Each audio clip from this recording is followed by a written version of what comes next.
Rico. The reality is that what we are calling for is essentially for the United States government to treat the people of Puerto Rico for what they are, and that is Americans, citizens of this great country. We know that in Puerto Rico there is an economic crisis. We know that in Puerto Rico they have a debt of over $73 billion, and we'll have experts talk about that here today. And what we're saying is that the federal government needs to realize that Puerto Ricans are folks who have family members here, and we have family members there. Puerto Ricans have fought and died for the very same freedoms and liberties that we all celebrate during the 4th of July. You know, so many hundreds of millions of Americans are able to eat a hot dog and a hamburger and sip on beer and go to the beach because they enjoy freedoms. Well, Puerto Ricans have skin in that game.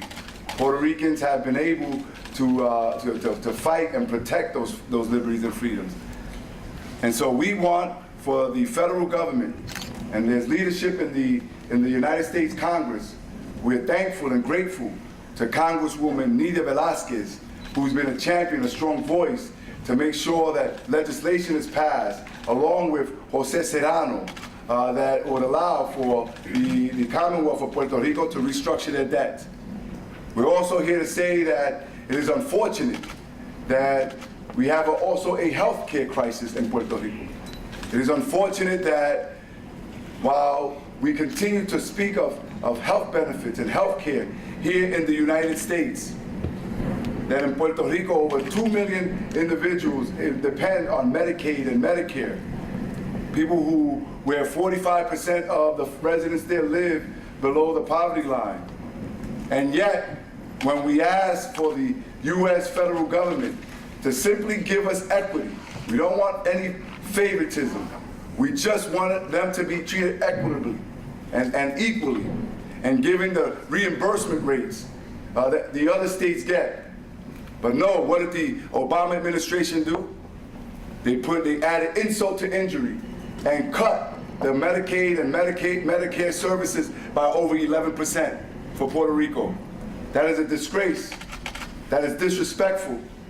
Mr. President, I'm going to tell you this, that it would be the highest level of hypocrisy at the highest level of government if on one hand we say that we want all Americans to have health care and we pass Obamacare, and on the other hand you turn your backs on over 3.5 million Americans on the island of Puerto Rico. Brevemente, estamos aquí con oficiales electos de la ciudad de Nueva York, del estado de Nueva York, con el liderazgo puertorriqueño aquí, unido con el liderazgo de Puerto Rico. Le quiero decir a los puertorriqueños que este fin de semana y durante esta semana, gracias a la presidenta del desfile puertorriqueño nacional, nosotros vamos a estar en la Quinta Avenida, más de 1 millón de puertorriqueños con nuestra bandera, y todo el mundo va a bailar, van a estar alegres, vamos a celebrar, y todo el mundo con su bandera y dicen que viva Puerto Rico. Entonces, si en realidad, como puertorriqueños, nosotros queremos que viva Puerto Rico, nos tenemos que olvidar de nuestros partidos, nos tenemos que olvidar de la política de aquí y de la política de Puerto Rico. Nos tenemos que olvidar del bochinche, como se dice, y unirnos en una voz alta y pedirle al gobierno federal, al presidente de los Estados Unidos, Barack Obama, que nosotros nos apoyamos a él y que ahora la isla de Puerto Rico lo necesita.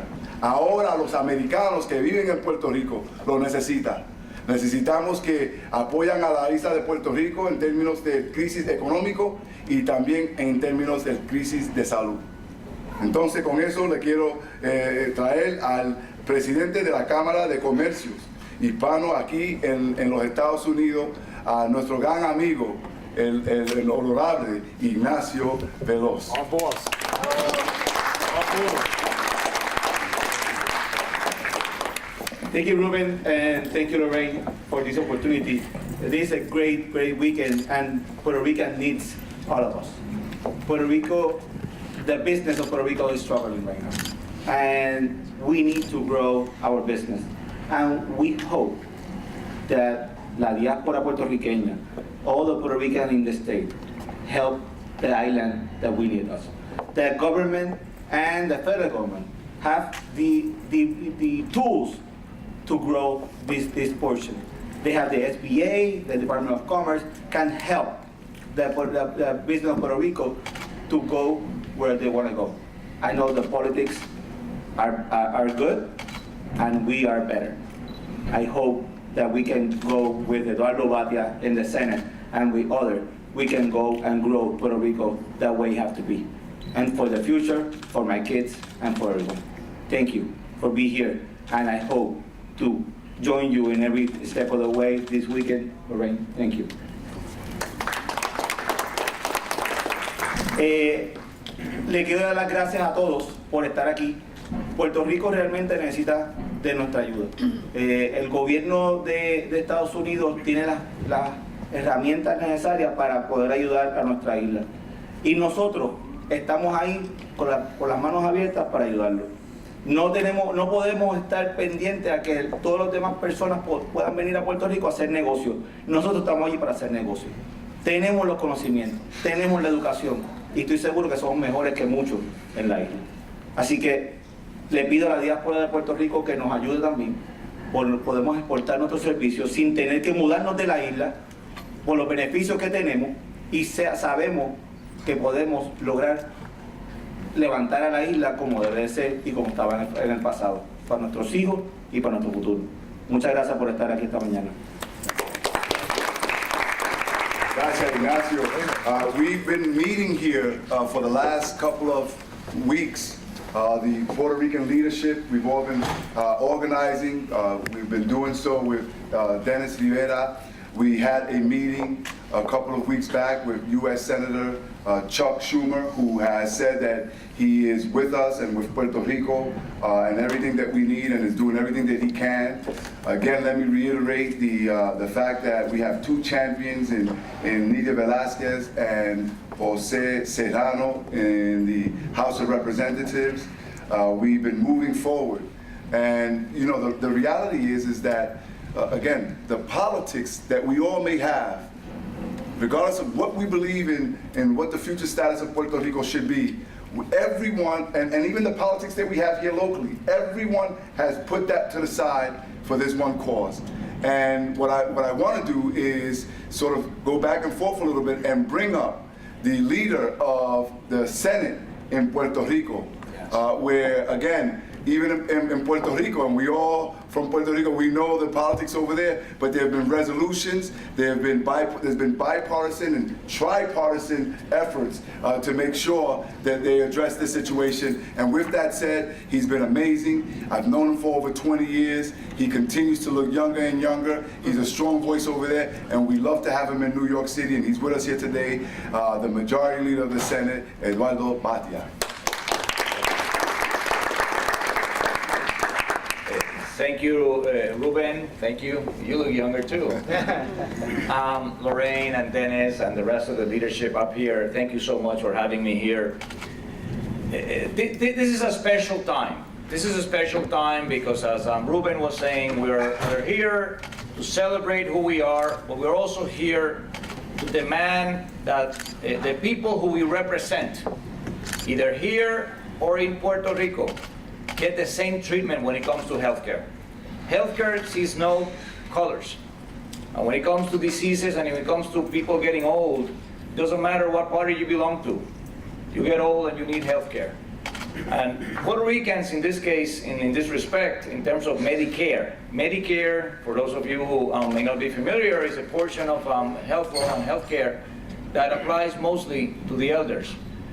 And what is happening? What is happening is that Puerto Rico is being discriminated against. What is happening is that every single one of the Puerto Ricans, who are now elders, retired, mostly retired people, pay during their lifetime. They pay the same amount for health care, for Medicare, as their counterparts throughout the 50 states. And yet Puerto Rico does not get to be reimbursed the same way that the 50 states get reimbursed. That is absolutely unfair. That is not right. Puerto Rico is not asking right now. Puerto Rico is not asking, we're not a foreign country asking the United States government for help. We are US citizens who again pay for Medicare. We paid for it exactly the same way that everyone paid for it. Now, why do we get reimbursed less than others? Why? And let me add one more thing here. When it gets to healthcare costs and healthcare mandates, the federal government in Puerto Rico has certain labor laws. We follow the federal labor laws. We follow the same environmental laws. We follow the same medical laws. We follow the same mandates that the federal government puts on every single provider. Yet we're not being reimbursed the same amount. This is the largest unfunded mandate I have ever seen. We are being told how to treat our patients. We're being told exactly how they should be treated, and yet we're not reimbursed for that treatment. That makes absolutely no sense. And this is why we're here. We're here because we need to speak with one voice, una sola voz. Tenemos que hablar con una sola voz. We have to knock on doors. We have to make sure that everyone in every corner of this great nation understands the request that we have. We have to let everybody know that this is not just a Puerto Rican issue. This is a human rights issue. This is an issue for everyone. This is an issue that it doesn't matter who you are. If you have parents who are alive, or even if you are alive, you know you will get old one day. And we need to make sure we provide the best medical services. Así que a todo el mundo, a nombre del pueblo de Puerto Rico, estamos muy agradecidos por esta conferencia de prensa. Queremos agradecer a todos nuestros familiares, amigos y a todos los que quieren luchar, quieren celebrar este fin de semana, pero que no se nos olvide en la celebración que se está cometiendo una injusticia muy grande en Puerto Rico en contra de las personas de mayor edad, que ya pagaron por el Medicare y lo pagaron igual que lo han pagado todas las personas que pagan por el Medicare. Y sin embargo, a Puerto Rico se le discrimina. Y lo que no queremos es que ese discrimen continúe. Lo que queremos es acabar con ese discrimen y darle a los puertorriqueños en la isla el mismo trato cuando se refieren a reembolsar a los proveedores por servicios médicos ofrecidos. En este sentido, y termino con esto, lo que está ocurriendo en Puerto Rico es que se le está dando un mandato federal a los proveedores en Puerto Rico de que le den el mismo trato médico, y sin embargo no le dan el mismo trato cuando se trata de reembolsarlo. Eso no es justo. Eso no es justo. La fórmula es distinta. La fórmula usada es diferente. Exacto, para Puerto Rico. exactamente. La fórmula es distinta y tiene que cambiarse. Y para eso tenemos que hablar con una sola voz. Muchas gracias por invitarme y voy a estar escuchando.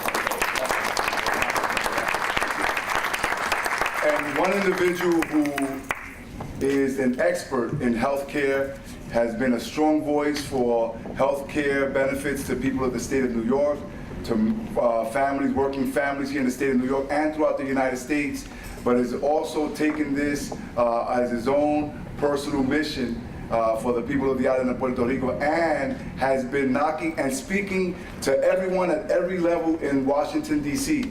He's been out there pounding the pavement. He's with us here today so he can speak on the Medicaid and Medicare injustice of Puerto Rico, and that's our friend, Dennis Rivera. Thank you. Thank you. First of all, for a second, it's very moving for me to see Puerto Ricans in the United States who are taking these cause of the Puerto Rican people in Puerto Rico, and for me it's very moving. Ruben, I want to thank you on behalf of the people of Puerto Rico for what you're doing. Lorraine Cortez, the president of the Desfile Nacional Puertorriqueño, who basically has opened her arms to the people from Puerto Rico to basically try to assist us and to help us. To all the Puerto Rican elected officials who basically are taking this cause from the bottom of our hearts, thank you so much. It's very, very moving what you basically are doing, and we appreciate it. To Eduardo Batia, who basically is a champion, an amazing leader, and in personal terms, somebody who I really have love and affection, and thank you so much for what you do. The problem is that Barack Obama went to Puerto Rico and said that if he got to be president of the United States, he will fix the problems of Medicare and fix the problems of Medicaid.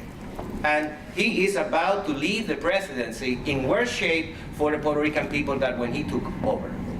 And that is something that we cannot let happen. We are appealing to the President of the United States, who I worked incredibly hard to make him President of the United States, who I worked very hard to gain passage of the Affordable Care Act in Washington, to make sure that every man, woman, and child in the United States have access to health care. Why that doesn't apply to the Puerto Rican people? Are our lives worth less? Is that what it's all about? And I think this parade, this national celebration of unity of the Puerto Rican people has to be a demand to the President of the United States to do the right thing for the Puerto Rican people. And when I finish this with you, being here with you, I'm on my way to Washington, where the elected governor of Puerto Rico and myself, I'm going to be meeting with Sylvia Burwell, the Secretary of Health and Human Services. And I'm going to be taking the message that everybody here has been saying, and I'm going to say, you have a choice. You have an option. And that option is, are we going to have a celebration on Sunday about Obama doing the right thing for Puerto Rico, or are we going to turn this parade to celebration of our identity, our culture, and at the same time for our dignity and fighting for our rights? You have that choice, and you make the call. You make the decision. So in that sense, I want to ask everyone who will be participating on Sunday to keep abreast of what happens in that meeting this afternoon. And we will certainly communicate with you, and basically we will have a further celebration of having justice for the Puerto Rican people or indignation about how they're treating us. Thank you so much. Le quiero dar las gracias a todos los oficiales electos puertorriqueños y particularmente a Lorraine Cortés, presidenta del desfile puertorriqueño nacional, que ha abierto sus brazos y de todos los hermanos aquí en Nueva York a identificar los problemas de Puerto Rico y tratar de ayudarnos con ellos. Le pedimos a todos los puertorriqueños que van a ver, a nuestros amigos que nos van a participar con nosotros en este gran día de la parada puertorriqueña el domingo, a demostrar en contra de las injusticias que estamos pasando los puertorriqueños ahora. Si nosotros los puertorriqueños pagamos igual el seguro social y pagamos el Medicare, que nos traten igual. Nosotros no queremos más ni queremos menos, que nos traten igual. Muchas gracias. Thank you, Dennis. And you let them know that we are upset, that we are all behind Puerto Rico, and on Sunday that there will be more than 1 million of us. Again, like you said, they have to choose whether we're going to be celebrating a good decision, a just decision by the White House, or are we going to be out there making sure that people know that there's this continual discrimination, and heading and organizing what is going to transpire on Sunday. La presidenta del desfile nacional puertorriqueño, Lorraine Cortés, who has always been extremely verbose and vociferous and opinionated, and no tiene pepita en la lengua. And we love the fact that she's taken this immense task with Yuli and all of the executive board of directors of the parade in moving the parade forward. And she's here as well to say that she's with Puerto Rico. Ladies and gentlemen, the president of the parade, Miss Lorraine Cortés. Good morning, and thank you for being here. And thank you for those untrue but generous words. I just want it to be real clear, and I want to just reiterate something that Dennis has said. All we're talking about is equity. This is an issue of equal rights. Whether you live here, so I want good quality health care for Puerto Ricans in the United States. I want good, sound quality health care for Puerto Ricans on the island. We are one people. We are one people whether we're here or whether we live in the island of Puerto Rico. And what I think lots of people fail to realize is what you do to me, what you do to my people, you do to me wherever I live. So as a Puerto Rican, whether I'm in Chicago, whether I'm in Rochester, whether I'm in Syracuse, whether I'm in Orlando, what you do to my people in Puerto Rico, you're also doing to me. Because it is not lost on any of us any longer that what the injustices that occur, whether we live in Rochester, are the same injustices that we face in Puerto Rico. So I want you to know that we use the Puerto Rican Day Parade not only as a cultural bridge, we're very proud for 58 years to have a cultural bridge, un enlace entre los puertorriqueños que viven aquí y los puertorriqueños que viven allá. Pero más importante, somos una gente, un pueblo, con una voz. Y para nosotros, no se olviden que sean políticos aquí o políticos allá, que somos un pueblo. And we will stand behind our people to make sure that those justices are, and their treatment is equal, not subpar. Ja, I had a wise man tell me yesterday, as we were sitting in this great traditional restaurant in New York, to say, basta ya. These are enough no's. Puerto Rico has gotten no on so many issues. First it was no on Vieques. First it was no on, now it's no on healthcare. There's so many no's. Ya basta. This is the tipping point. We are one people. Don't forget it. We don't forget that we're one people. Gracias.